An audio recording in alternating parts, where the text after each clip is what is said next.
কাতলা মাছ তোমরা যেভাবেই রান্না করো না কেন, এই রেসিপিটা একবার দেখার পর এখন থেকে এভাবেই রান্না করবে। বিশ্বাস করো, বাড়ির সবাইকে খাওয়ানোর পর কাতলা মাছ এভাবে ছাড়া অন্যভাবে আর রান্নাই করি না। যেমন দেখতে লোভনীয়, খেতেও সেরকম দারুণ সুস্বাদু, আর বানানো খুবই সহজ। তো আজকের রান্নাটি করার জন্য কাতলা মাছের 4 পিস বড় সাইজের পেটি নিয়েছি। ভালো করে ধুয়ে পরিষ্কার করে নিয়ে একটা প্লেটের মধ্যে নিয়ে নিতে হবে। তাতে সামান্য পরিমাণে নুন, হলুদ আর লঙ্কা গুঁড়ো দিতে হবে, আর 1 চামচ মতো সর্ষের তেল দিয়ে দিতে হবে। আর হ্যাঁ, তোমরা এখানে কাতলা মাছের পেটির পরিবর্তে যে মাছের পিসগুলো হয় সেটাও নিতে পারো। এমনকি রুই মাছ দিয়েও রান্নাটি করা যায়, কিন্তু কাতলা মাছ দিয়ে করলে বেশি ভালো লাগে খেতে। সমস্ত মশলা ভালো করে মাখিয়ে নিয়েছি। এখন ওই 10 মিনিটের মতো রেস্টে রেখে দেব, তাতে খুব ভালো করে মাছগুলো ম্যারিনেট হয়ে যাবে। তো ততক্ষণে একটা মশলা বানিয়ে নিচ্ছি। আজকের এই রান্নার জন্য মশলাটা খুবই ইম্পর্টেন্ট। তো এইভাবে মশলাটা বানিয়ে নিতে হবে। তার জন্য মিক্সচার জারের মধ্যে 1.5 চামচ গোটা জিরে আর 1.5 চামচ কালো জিরে নিয়েছি। সেটাকে শুকনো এইভাবে গুঁড়ো করে নিতে হবে। এখন এর মধ্যে দিয়ে দিচ্ছি একটি বড় সাইজের শুকনো লঙ্কা, সেটাকে কেটে অ্যাড করেছি। তার সঙ্গে 2টি কাঁচা লঙ্কা, সামান্য পরিমাণে জল দিয়ে একদম মিহি করে পেস্ট করে নেব। এবার মাছগুলো ভেজে নিতে হবে। চুলোর ওপর একটা কড়াই নিয়েছি, আর কড়াইটা খুব ভালো করে প্রথমে গরম করে নিয়েছি। তারপর রান্নাটি করার জন্য যতটুকু তেল প্রয়োজন সেই তেলটুকু নিয়ে নিয়েছি। আর রান্নাটি আমি সর্ষের তেল দিয়েই করব। আজকের রান্নাটি অবশ্যই সর্ষের তেল দিয়েই করতে হবে। এখানে সাদা তেল মানে রিফাইন তেল ইউজ করা যাবে না। সর্ষের তেল দিয়ে মাছ রান্না করলে মাছ রান্নার স্বাদ অনেক গুণ বেড়ে যায়। এদিকে যতক্ষণে মাছটা ভাজা হচ্ছে ততক্ষণে একটি আলু আর একটি পেঁয়াজ কেটে নিচ্ছি। এখানে একটা বড় সাইজের আলু নিয়েছি। আলুটাকে ঠিক লম্বা করে কেটে নিতে হবে। আলুর পরিমাণ যে যেমন রান্না করতে চাও সেই হিসাবে বাড়িয়ে কমিয়ে নিতে পারো। আর পেঁয়াজটাকে ঠিক এইভাবে 2 টুকরো করে স্লাইস করে নিতে হবে।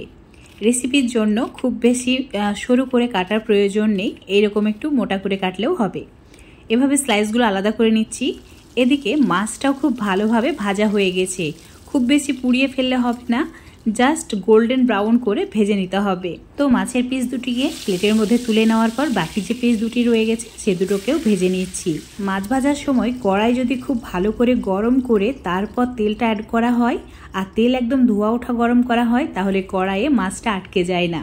এখন ওই তেলের মধ্যে কেটে রাখা আলুগুলো দিয়ে দিতে হবে। চুলোর ফ্লেমটা মিডিয়ামে রেখে একটু সময় নিয়ে আলুগুলোকে লালচে করে ভেজে নিতে হবে। তাতে করে আলুগুলো একদম 50 থেকে 60% মতো সেদ্ধও হয়ে যাবে।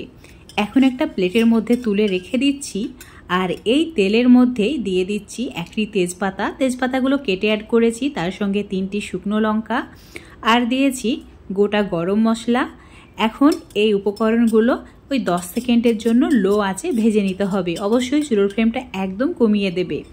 তারপর কেটে রাখা পেঁয়াজটা অ্যাড করে দিচ্ছি। পেঁয়াজ দিয়ে দেওয়ার পর পেঁয়াজের কালারটা একদম ব্রাউন হওয়া পর্যন্ত ভাজতে হবে। ঠিক এইরকম ব্রাউন কালার চলে এলেই এর মধ্যে দিয়ে দিতে হবে যে মশলাটা আমরা প্রথমে বানিয়ে রেখেছিলাম সেটা।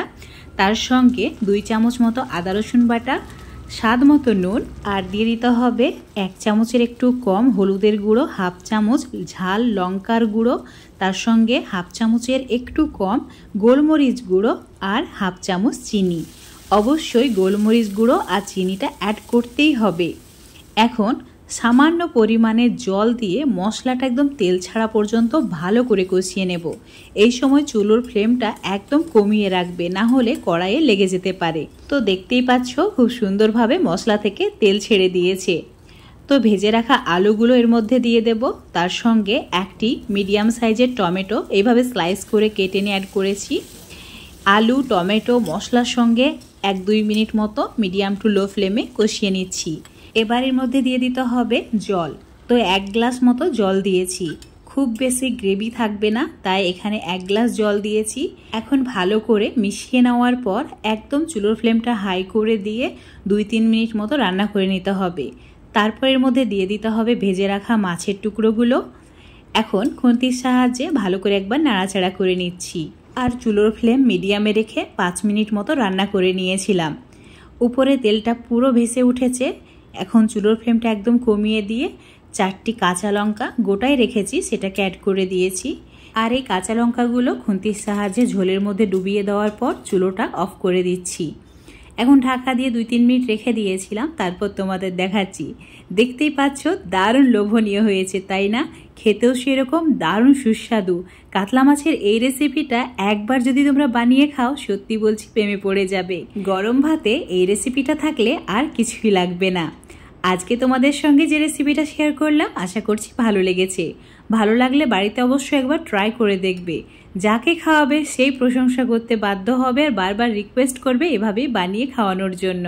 তো বন্ধুরা, রেসিপিটা বাড়িতে রান্না করে যদি তোমাদের ভালো লেগে থাকে তাহলে অবশ্যই একটা লাইক, শেয়ার, কমেন্ট করে দেবে। আর রেসিপিটা ফেসবুক পেজ থেকে দেখলে পেজটিকে ফলো করে নেবে, ইউটিউব থেকে দেখলে চ্যানেলটিকে সাবস্ক্রাইব করে রাখবে আরও এরকম সহজ, সুস্বাদু আর নিত্য নতুন রেসিপিগুলো পাওয়ার জন্য।